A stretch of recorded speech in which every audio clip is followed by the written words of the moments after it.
Hello, I'm Hybrid, and today we will be building the Duel on Mandalore set.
Okay, so here we are with the Duel on Mandalore set, set number 75310.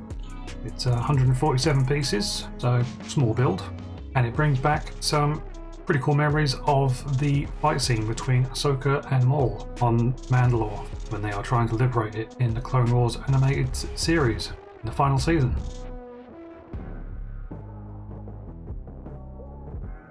This is also very close to the end of episode 3, where of course things take a dark turn, and shortly after Maul is defeated and captured by Ahsoka, Order 66 is activated, which of course leads to the Jedi being nearly wiped out, and the great episode and final episode of the series, Clone Wars, which shows Ahsoka defending herself against the clone troopers. But all in all, a nice little build with some nice bits of detail in there, especially on the throne. Nothing too technically challenging here. Certainly a nice memento of the episode and the series.